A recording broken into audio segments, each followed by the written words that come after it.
एक बार बुद्ध एक गांव से गुजर रहे थे। उस गांव के लोग उन्हें पसंद नहीं करते थे। उन लोगों ने बुद्ध को घेर लिया और उन्हें बुरा भला कहने लगे। गांव वालों का सरदार सबसे ज्यादा नाराज था। वह तो बुद्ध को गालियां ही देने लगा, पर बुद्ध इस सबसे बेपरवाह मंद मंद मुस्कुराते रहे। सरदार काफी देर तक बुद्ध को गालियां देता रहा, लेकिन कुछ ही देर में उसका मुंह सूखने लगा, जिससे वह चुप हो गया। यह देखकर बुद्ध बोले, अगर तुम्हारी बातें समाप्त हो गई हों तो मैं आगे बढ़ूं। मुझे आगे वाले गांव में जाना है। वहां के लोग मेरी प्रतीक्षा कर रहे होंगे। यह देखकर गांव का एक व्यक्ति बोला, हम लोग तुम्हारा अपमान कर रहे हैं, तुम्हें गालियां दे रहे हैं, लेकिन तुम इसका जवाब देने के बजाय मुस्कुरा रहे हो। तुम इसकी प्रतिक्रिया क्यों नहीं देते? बुद्ध बोले, वत्स, तुमने आने में तनिक देर कर दी। यदि तुम 10 वर्ष पहले आए होते तो मजा आ जाता, क्योंकि 10 वर्ष पहले मैं भी तुम्हारी तरह था। अगर उस समय तुम मुझे बुरा भला कहते, गालियां देते, तो मैं भी क्रोधित हो जाता। मैं तुम्हें इससे भी अधिक गालियां देता, हो सकता है हाथापाई पर भी उतर आता। पर अब मैं आगे बढ़ गया हूं। अपना क्रोध, घृणा सब पीछे छोड़ आया हूं। अब मैं उस जगह पर पहुंच गया हूं जहां तुम्हारी गालियां पहुंचने में असमर्थ हैं।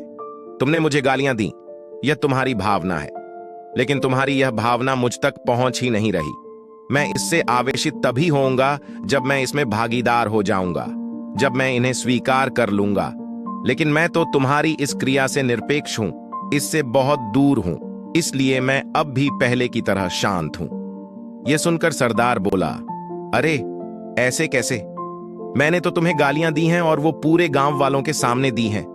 फिर उसे लेने या न लेने का क्या मतलब है? बुद्ध बोले, वत्स, कल मैं एक गांव में गया था। वहां के लोगों ने मेरा प्रवचन सुना।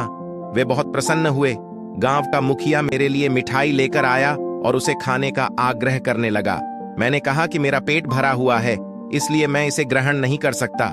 यह सुनकर वह व्यक्ति मिठाई वापस लेकर चला गया, क्योंकि जब तक मैं कोई चीज लूंगा ही नहीं तो कोई मुझे कैसे दे पाएगा? इसमें तो मेरी सहमति आवश्यक है ना? हाँ, ये तो है।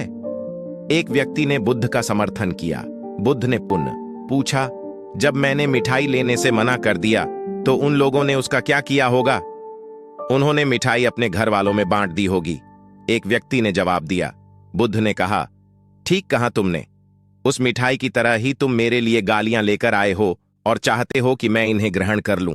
पर भाई, मैं इन्हें लेता ही नहीं। अब बताओ, तुम इनका क्या करोगे? उस व्यक्ति के पास इसका कोई जवाब नहीं था। बुद्ध पुनः बोले, मुझे तुम पर दया आती है वत्स। अरे, क्रोध तो मुझे तब आएगा जब मैं ये गालियां ले लूंगा, और जब मैं गालियां लेता ही नहीं तो क्रोध का तो सवाल ही नहीं उठता। बुद्ध की बातों पर सरदार ने कोई प्रतिक्रिया नहीं दी। शायद वह कुछ सोच रहा था। बुद्ध बोले, मैं अपनी आंखों से देख रहा हूं कि गाली एक कांटा है, जिसे देने वाला व्यक्ति और लेने वाला व्यक्ति दोनों क्रोध से पागल हो जाते हैं। तो फिर तुम ही बताओ कि मैं आंखें रहते हुए भी कैसे कांटों पर चलूं? आंखें रहते हुए मैं कैसे गालियां ले लूं? और होश में रहते हुए मैं कैसे क्रोधित हो जाऊं? इसलिए मुझे क्षमा करो वत्स, मैं तुम्हारा उपहार ग्रहण करने में असमर्थ हूं। कहते हुए बुद्ध ने अपने हाथ जोड़ दिए। बुद्ध की बातें सुनकर सरदार लज्जित हो गया। उसकी आंखें छलछला आईं। उसने कुछ कहना चाहा, पर उसके होठों ने जवाब दे दिया, और जब उससे रहा नहीं गया तो वह बुद्ध के चरणों में गिर पड़ा। दोस्तों, हम में से ज्यादातर लोग यही समझते हैं कि हमारे दुखों का कारण कोई दूसरा व्यक्ति है, और जब हम ऐसा मानते हैं तो हम अपने स्वनियंत्रण की कमी और अक्षमता को अनदेखा कर रहे होते हैं।